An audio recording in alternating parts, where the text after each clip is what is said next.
The ceremony had already started. Rows of polished shoes, designer dresses, and expensive cameras filled the auditorium like a photo from a university brochure.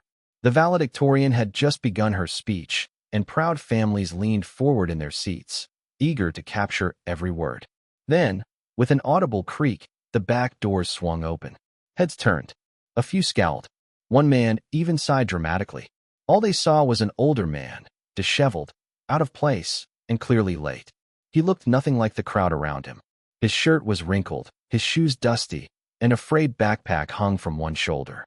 In his trembling hand was a piece of paper, printed days ago, folded and unfolded so many times the ink had started to fade.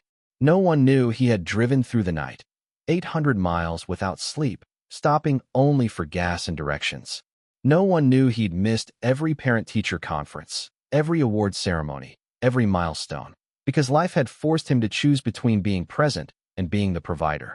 He paused near the entrance, his chest heaving. His eyes searched the room like a man trying to recognize a dream. And then, they met hers.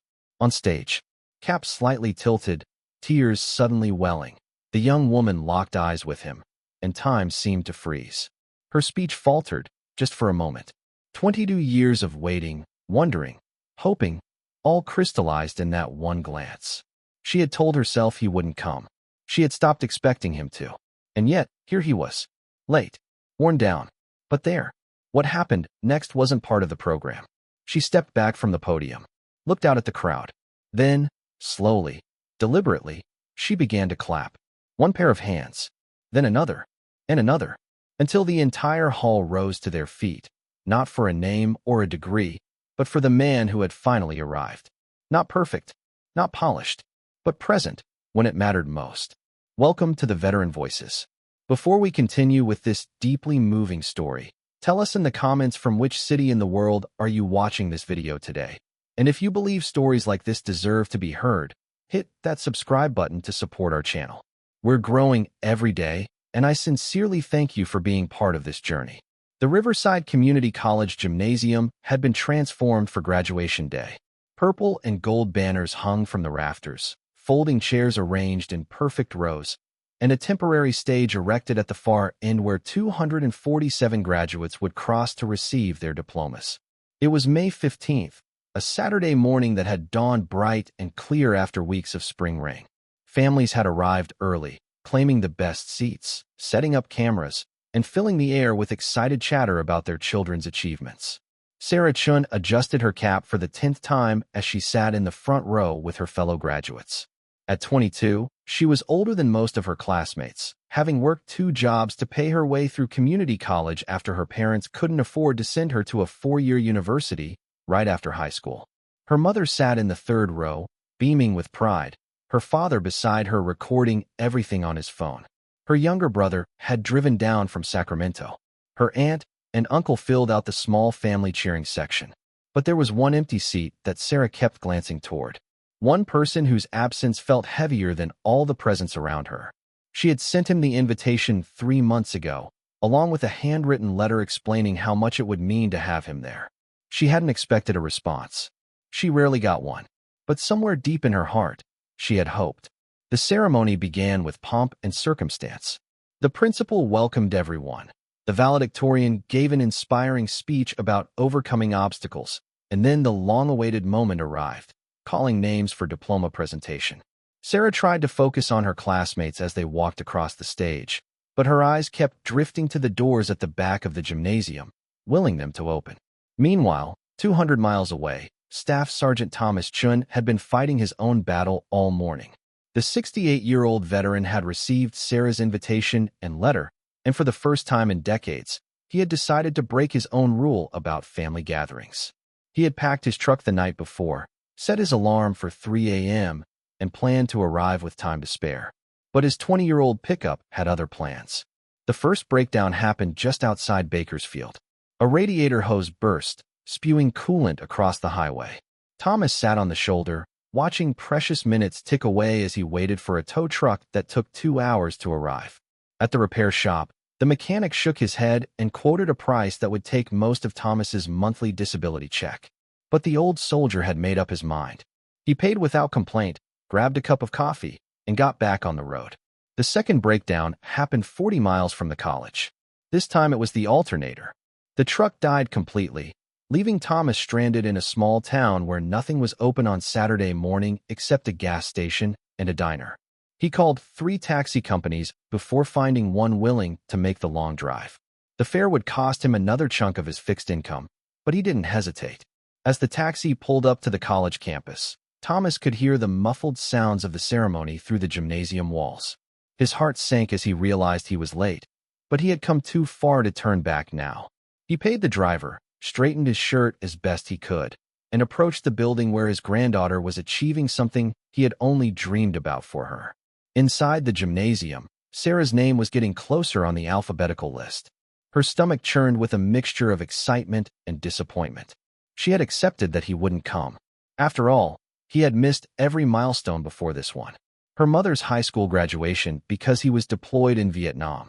Her uncle's college graduation because he was stationed in Germany. Her father's wedding because he was serving in the Gulf War. It was a pattern that had defined her family for as long as she could remember. But Thomas Chun had his reasons that ran deeper than duty or military obligation. Each missed event had carved out a piece of his heart, leaving him feeling like he had failed as a father and grandfather. The guilt had grown so heavy over the years that he had convinced himself his family was better off celebrating without him, that his presence would only remind them of all the times he hadn't been there. That belief had cost him relationships, memories, and moments he could never get back.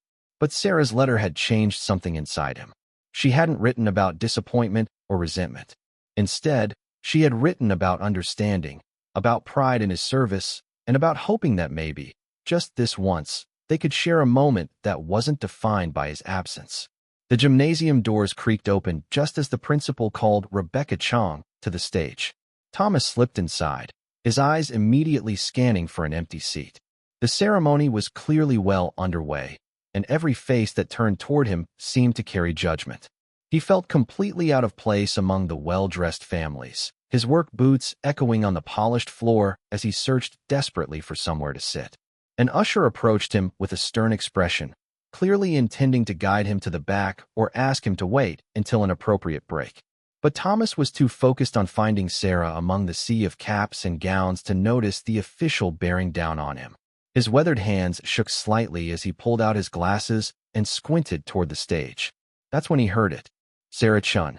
The principal's voice carried clearly across the gymnasium, and Thomas felt his heart skip a beat. He had made it. Barely. But he had made it for the moment that mattered most. Sarah rose from her seat with the grace of someone who had worked hard for this moment. She walked toward the stage with her head held high, her smile broad but not quite reaching her eyes.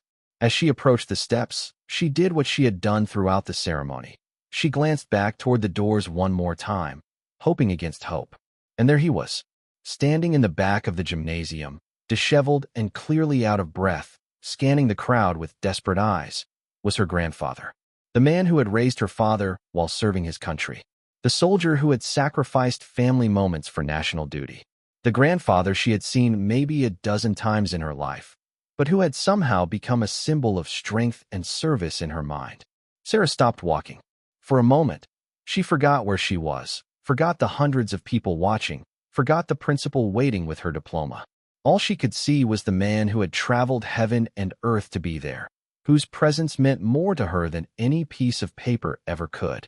The gymnasium fell silent as Sarah raised her hand and pointed toward the back of the room.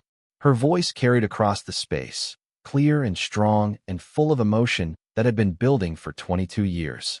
Grandpa, you made it. Every head in the gymnasium turned. The graduating class, still seated and waiting their turns, craned their necks to see what had caused the interruption.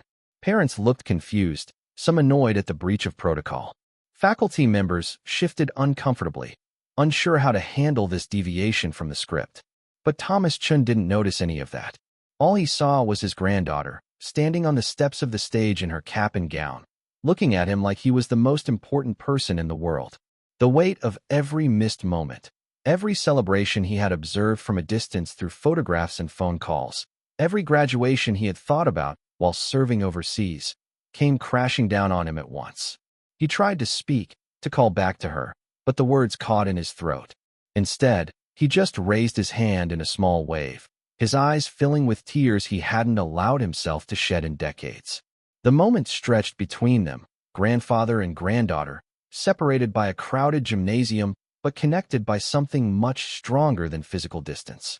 It was a moment that contained all the lost time, all the missed opportunities, and all the love that had persisted despite the separation. Sarah turned to face the crowd, her voice steady despite the emotion clearly visible on her face. She wasn't speaking to the principal or to the faculty. She was speaking to every person in that gymnasium, to everyone who had judged the old man in the back, to everyone who saw only a disruption where she saw a miracle. This is my grandfather, Staff Sergeant Thomas Chun. He served 4 tours overseas so that we could have the freedoms we celebrate today.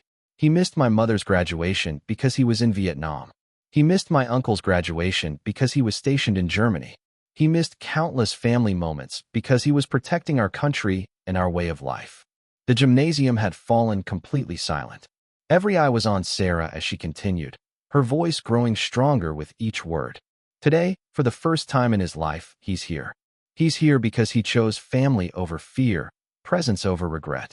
He traveled 800 miles to be in this room right now. And I want everyone to know that his presence here means more to me than any honor or achievement I could ever receive. She paused, looking directly at her grandfather, her voice softening but still carrying clearly across the space. Grandpa, you've spent your whole life serving others. Today, I want you to know that your service, your sacrifice, and your love have been seen and appreciated. You didn't miss this one. You made it. What happened next was not planned, not orchestrated, not part of any ceremony protocol. It started with Marcus Williams, a 19-year-old graduate whose own father had served in Afghanistan. He stood up slowly, his cap nearly falling off as he rose to his feet.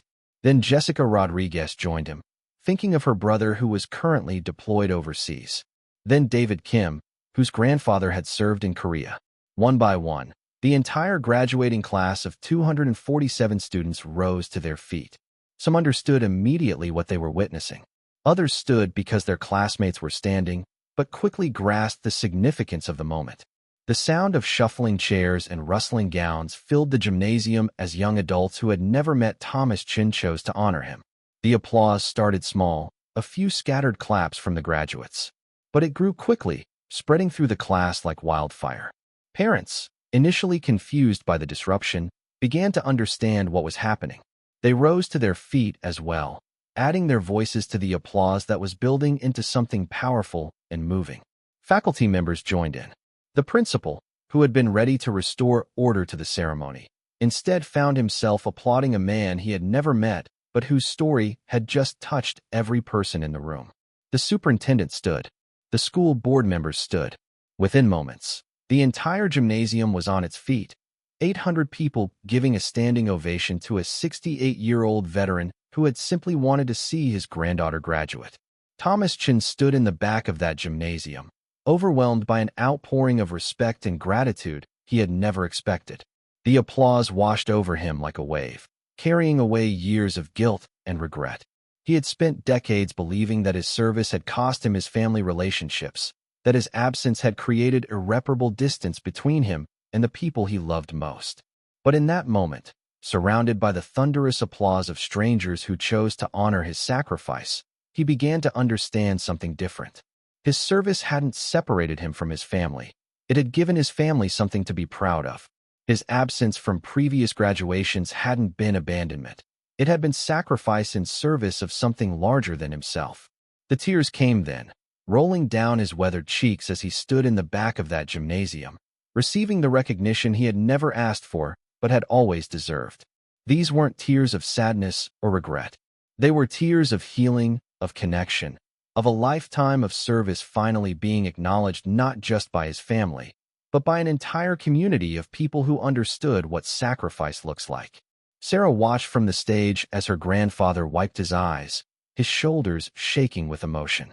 She had dreamed of this moment for years, but even her wildest imagination hadn't conceived of anything like this. She had simply wanted him to be there. She had never expected the entire room to honor him the way she had always believed he should be honored. The applause continued for what felt like hours, but was probably only 2 or 3 minutes. Gradually, it began to fade as people returned to their seats, but the energy in the room had completely changed. What had started as a routine graduation ceremony had become something much more meaningful, a reminder of the sacrifices that make education possible, the service members who protect the freedoms that allow young people to pursue their dreams. The principal stepped to the microphone, his own voice slightly thick with emotion. Staff Sergeant Chun, on behalf of everyone here today, thank you for your service. Your granddaughter is clearly a reflection of the values you helped instill in your family, and we are honored to have you with us today. Thomas managed to nod in acknowledgement, still too overcome to speak. He had found an empty chair near the back and sat down heavily, his legs suddenly feeling weak beneath him. The usher who had been approaching him earlier now stood nearby, not to escort him out, but to make sure he was comfortable and had everything he needed. Sarah received her diploma with her grandfather watching from the audience, and the moment was everything she had hoped it would be and more. As she shook hands with the principal and posed for the official photograph, she kept glancing toward the back of the room where Thomas sat, his face glowing with pride and joy. The ceremony continued, but something fundamental had shifted in the atmosphere. Other families began looking at their own service members with new appreciation. Veterans in the audience sat a little straighter, feeling recognized in a way they rarely experienced. Young people began to understand, perhaps for the first time, the real cost of the freedoms they took for granted. When the ceremony concluded and caps were thrown into the air, Sarah didn't join the celebration on stage. She walked directly through the crowd, weaving between families and folding chairs, heading straight for the back of the gymnasium. Thomas stood as she approached, his arms opening wide to receive the granddaughter he had traveled so far to see. Their embrace was the kind that makes up for lost time, that says everything words cannot express. They held each other tightly while the gymnasium emptied around them, neither wanting to let go of a moment they had both waited decades to experience. "I'm sorry I'm late," Thomas whispered into her ear, his voice rough with emotion. Sarah pulled back just enough to look at his face, her own eyes bright with tears. "Grandpa, you're not late. You're exactly on time. You're exactly where you're supposed to be." Later, as families gathered for photographs and celebrations, the Chun family had their own moment of healing. Sarah's mother hugged her father for the first time in years, telling him how proud she was of his service and how much it meant that he had come. Sarah's father, who had spent years feeling resentful about his own father's absence during his childhood, found himself understanding the weight of duty and sacrifice in a new way. The local newspaper would run a story about the graduation ceremony the following week, focusing on the moment when an entire graduating class chose to honor a veteran they had never met. The story would be picked up by regional news outlets, then national ones, becoming a symbol of how communities can choose to recognize and appreciate the service members who sacrifice for their freedom. But for Thomas Chun, the real victory wasn't the public recognition or the newspaper articles. It was the photograph Sarah insisted on taking, the 3 generations of Chins standing together in their graduation finery, with Thomas's weathered hands resting proudly on his granddaughter's shoulders. It was the family dinner that followed, where stories were shared and wounds began to heal. It was the promise Sarah made that this wouldn't be the last family milestone he would attend. In the weeks that followed, Thomas would receive letters from some of the graduates who had stood to applaud him, thanking him for his service and sharing their own family stories of military sacrifice. He would be invited to speak at the college's Veterans Day ceremony, an honor he would accept with the same quiet dignity he had shown throughout his life. But more importantly, he would begin to understand that his years of service hadn't cost him his family relationships. They had given him a different kind of relationship, one built on respect, understanding, and shared values. His absence from previous celebrations hadn't been failure. It had been sacrifice that his family now understood and honored. Sarah would go on to transfer to a 4-year university, pursuing a degree in social work with a focus on helping veterans transition to civilian life. When asked about her inspiration, she would always mention her grandfather, the man who taught her that service comes in many forms and that it's never too late to bridge the distance between duty and family. The gymnasium where it all happened would host many more graduations, but the staff would often tell the story of the day when an entire graduating class stood up to honor a veteran who had simply wanted to see his granddaughter achieve her dreams. It became part of the school's culture, a reminder that education is a privilege protected by those who serve, and that recognition should never be taken for granted. Thomas Chin never became famous, never sought attention for what happened that day. He continued to live quietly, but with a lightness in his step that hadn't been there before. He attended Sarah's university graduation 2 years later, arriving early and sitting in the front row, wearing his dress uniform at her request. He was there for her wedding, walking her down the aisle with the same pride he had felt in that gymnasium. He was there for the birth of his great-grandchildren, holding them with hands that had once held rifles, but now held only love. Sometimes the greatest victories are not won on battlefields, but in the quiet moments when service is recognized, when sacrifice is appreciated, and when families choose healing over hurt. Sometimes a hero doesn't need a medal or a parade. Sometimes all they need is a granddaughter who refuses to let their service go unnoticed, and a room full of strangers who choose to stand up and say thank you. Sometimes being on time isn't about when you arrive. Sometimes it's about being exactly where you need to be when it matters most.